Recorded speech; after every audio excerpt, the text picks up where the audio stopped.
So let's spend some time today talking about equality. I think equality is a topic which we used to think impacts only the marginalized sections of a society or those parts of a society which have been traditionally discriminated against.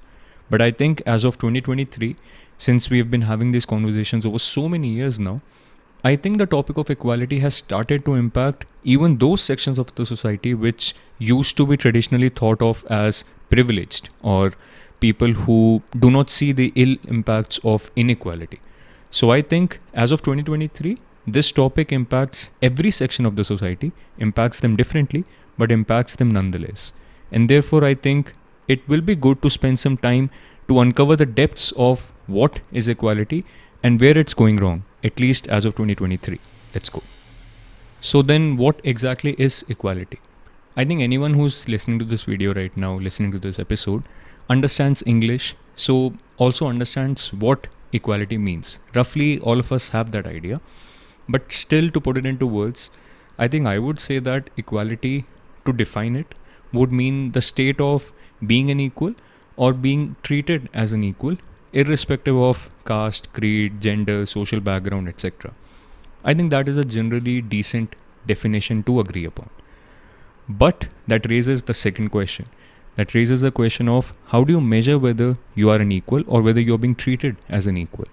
Which brings me to the first area that I think equality is going wrong as of 2023. What do I mean here? See, traditionally, or not really traditionally, I think overall, there are two ways in which you can measure equality.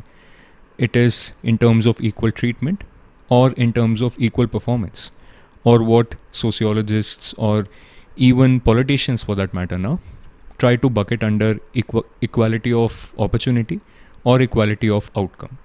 And I think these are two broad areas that we need to understand to really get to where it's going wrong. So firstly, let's talk about something that I think everyone agrees upon, at least the sane ones: equality of opportunity. I think equality of opportunity generally means that everyone should have equal opportunity to access and pursue and go about doing things that they want to do without any systemic guardrails against it. So in very purely layman terms, if you want to pursue a career, if you want to pursue any activity, there should not be any systemic barriers forcing you, if you belong to a particular gender or a particular caste, creed, social background, etc. There shouldn't be any systemic foundations that stop you from accessing that activity, right? And I think that at least if we are being sane, we agree that this is something that almost everyone wants to see. Almost everyone wants to see an equality of opportunity so that everyone can do what they want to do. Of course, that as a society, we need to draw a line as well. So this cannot mean that you can do whatever you want to do, in the sense that if a man tomorrow wakes up and says that I want to go to the women's toilet, it's not like there should not be any systemic guardrail against that. There needs to be, right? We need to maintain our sanity. And therefore, let's talk about just general scenarios in terms of careers, in terms of economic opportunities, social opportunities, etc. That equality of opportunity means that there are no systemic guardrails that block a person belonging to a particular group from accessing an opportunity if another group has the same opportunity. Which brings me to the idea of equality of outcome. Now, I think equality of outcome is a slightly sensitive topic. In fact, not slightly, it is a very sensitive topic for a lot of people, because even though the words people use are that they are looking for equality of opportunity for everyone, what they secretly want, or what their hearts secretly want, is to see an equality of outcome, is to see an equality of outcome in terms of resources, social status, economic status for everyone. Which is a nice idea to have. It is I think it's a very rosy idea to expect people to reach same outcomes. But I think that I can describe in some detail why that is a hopeless utopia and why that is something which is practically impossible. And therefore, if what you're striving for is an equality of outcome, you will always keep feeling alienated from the society. Because let's talk about an example and then see. So the most commonly used example for equality of outcome is the gender pay gap.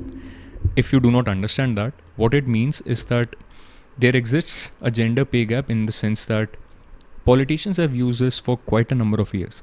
In fact, I remember the last US presidential elections, Vice President Kamala Harris, there was a speech where she was talking about how for every dollar that a man makes, a woman makes 90 cents on an average. And then she went on to describe, I don't remember the numbers, but a black woman makes 80 cents, a Latino woman makes 70 cents, an Asian woman makes 56 cents. I don't know, some of these numbers. And because of these numbers, she was very adamant that there exists a systemic gender pay gap and we should be doing everything we can to plug this gap and to achieve an equality.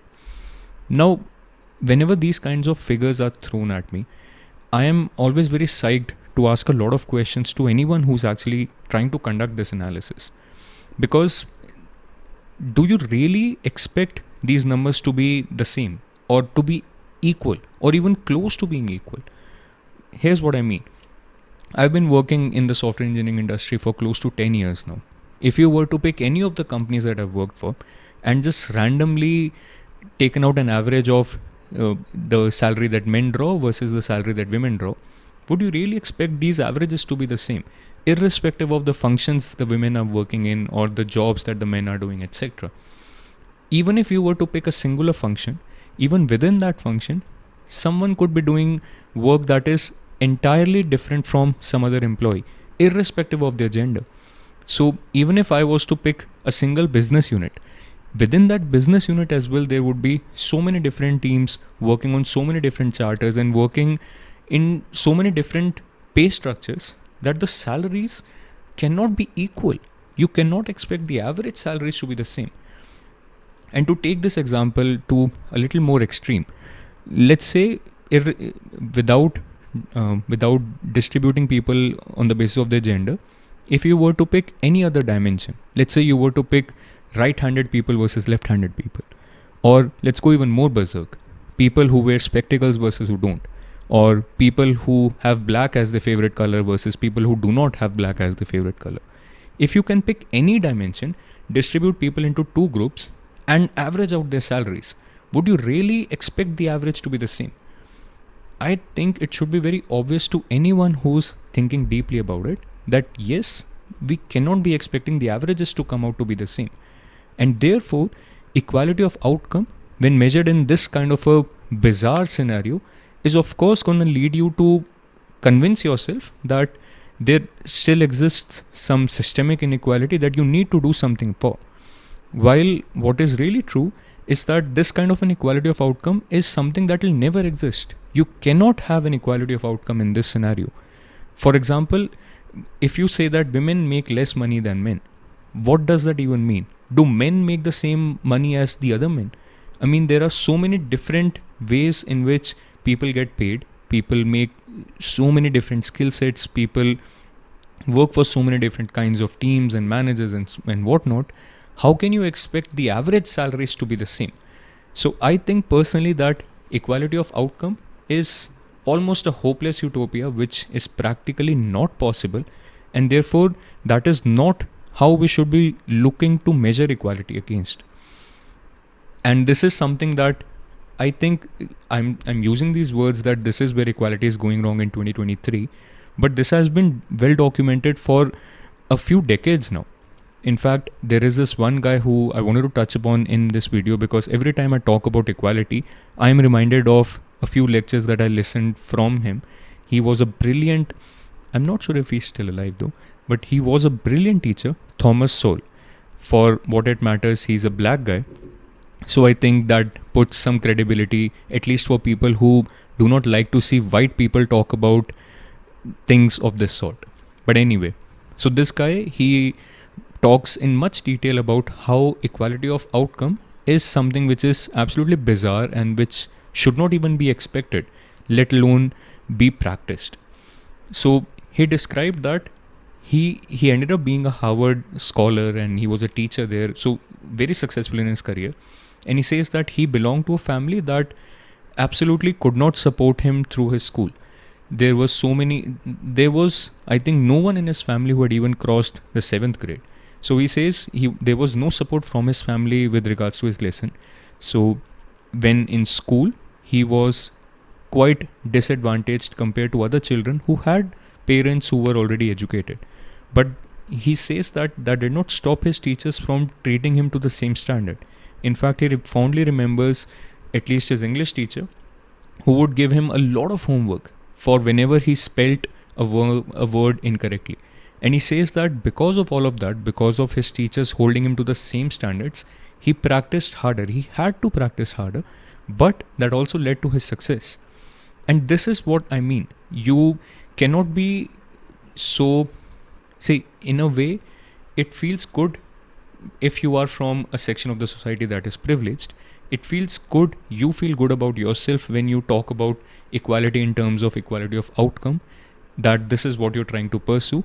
And it also feels good to say that this person is from a marginalized group, a disadvantaged group, and therefore we should treat that person differently, which is kind of a paradox if you see. We started by talking about equality being that you are treated as an equal, and now because of equality, because of the way we are measuring equality, we start to treat people differently. And this is a paradox which we need to bridge. So Thomas Sowell very eloquently would put that all you really need to do is to open up opportunities for all sections of the society, and then also enable these people who are from a marginalized section to make better choices for themselves. And as has been time and again proved, even within a single generation of people getting a proper education mind you, it can do wonders for them in terms of their financial resources, in terms of their social status, etc. And therefore, I think I would want to conclude that equality of opportunity versus equality of outcome. Equality of opportunity is what we should be gunning towards, and not even looking at equality of outcome as a desirable outcome. Because I think that is especially where equality is going wrong as of 2023. Well, now that that massive section is off of my chest, I would want to talk about a few more areas where I think equality is going berserk in 2023. And the first one in that regard is equality in absolutely stupid things. What do I mean here? This is, I think it's slightly regional, it's slightly more related to a traditional Indian culture. But I remember a time where things like smoking and drinking and doing drugs used to, of course, be a taboo for women. But even for men, it used to be considered a shameful thing to engage in. And now we have come across from that kind of a time to a modern time, where equality is being supposed to mean that girls should do smoking and drinking and drugs equal to men. And I think that's absolutely bizarre. If you wanted any kind of equality in this scenario, even if you wanted an equality of outcome, the equality should have been that none of us do that neither do boys drink, neither do men drink, and nor do girls drink, and nor do women drink or smoke or do drugs, etc.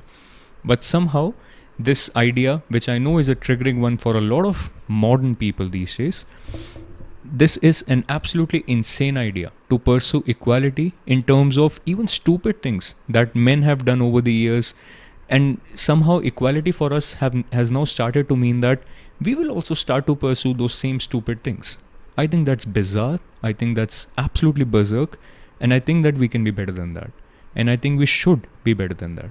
And the first step to actually doing that is to understand that where we are going with equality is wrong. That direction is wrong. Or I know relative morality these days wants me to not use the words right or wrong, but let me use a different word. I think this direction is worse than the direction we can go in. And I think that is something at least the sane people can agree on. I hope you're being sane about it too. Now then, there exists, I think, one more area where equality is going absolutely wrong as of now. And that is expecting equality where there really cannot be an equality. What do I mean by that? I think there are so many different groups in a society, and these groups are formed sometimes based on some socio-cultural backgrounds, sometimes based on biological differences, and sometimes based on differences that are so intertwined biologically and culturally that you cannot really distinguish which is which. And therefore, to expect there to be an equality, especially an equality in terms of equality of outcome again, across these groups, is a bizarre idea. Here's what I mean. See, if I was to measure equality in terms of people coming up in the same areas of vocation. So let's say if I was to measure the number of girls who choose engineering as their vocation versus the number of men who choose engineering as their vocation, should I really expect these numbers to be equal? Should I even expect the percentages of women and percentages of men who are choosing engineering as their vocation to be the same? I don't think so. I think it's again that same kind of a bizarre equality of outcome sort of an idea, that equal percentages of both sections of the society should be involved in engineering. And similarly, should I want the same percentage of girls who choose to become teachers, and should I assume that this should be equal to the number of or the percentage of boys who choose to be teachers? I don't think so. And this coming from a man who actually calls himself a teacher now. So I think again, expecting equality where there really cannot be an equality is another bizarre idea that has somehow taken root in a lot of people these days, in a lot of modern people these days. And I think that is an idea that needs to be unlearned. And I'm focusing on that especially in the Indian context, because I think my generation was sort of the last generation in India that did not really choose their vocation. I mean, I became an engineer because I was good in my grades, and I would have either become an engineer or a doctor. Engineering was sort of easy. You do 4 years of engineering and you start doing a job and you start making good money. And I became an engineer. And I know that for a lot of girls who became engineers in my generation, this was their reason too. They were not really choosing it. And it's the same for men, of course. And I believe that we are kind of reaching a generation of Indians now who will be choosing their vocation, who will be choosing what they want to be. And if you have free choice, if you have freedom to choose what you want to be, what you want to pursue, you cannot be expecting an equality of outcome, right? It will be bizarre to actually also want people to choose for themselves and then also want there to be an equality of outcome eventually, right? I think that should have been very clear based on the lengthy discussion I had about equality of outcome and equality of opportunity. I think that expecting equality in areas where there really cannot be an equality is another area where equality is going absolutely berserk. Well, okay then. I think with that we come to the end of today's episode. I hope this content triggered some deep unlearnings in you, some deep thoughts in you. If you find that to be the case, make sure you share this video with a lot of your friends, a lot of your community, because I think that is how, via word of mouth, this content will eventually create the impact it is meant to create. If you find it in you, make sure you like the video, make sure you subscribe to the channel, make sure you leave me a comment on YouTube and all of these audio platforms, because again, those are very powerful signals you can give to these algorithms to distribute my content to more and more people. And in closing, in fact, I would want to talk about one more quote from Thomas Sowell. He said something to the tune of, when the world does not conform to your theory, it does not always mean that the world is wrong. It could also mean that your theory is wrong. I hope that via this episode, via today's content, I was able to trigger some unlearnings about some of those wrong theories that you might have been supporting so far. I hope that is the case. Of course, I can't guarantee that. So if that was the case, I would love to hear from you. And I hope to see you in the playground the next time. Until next time, peace out.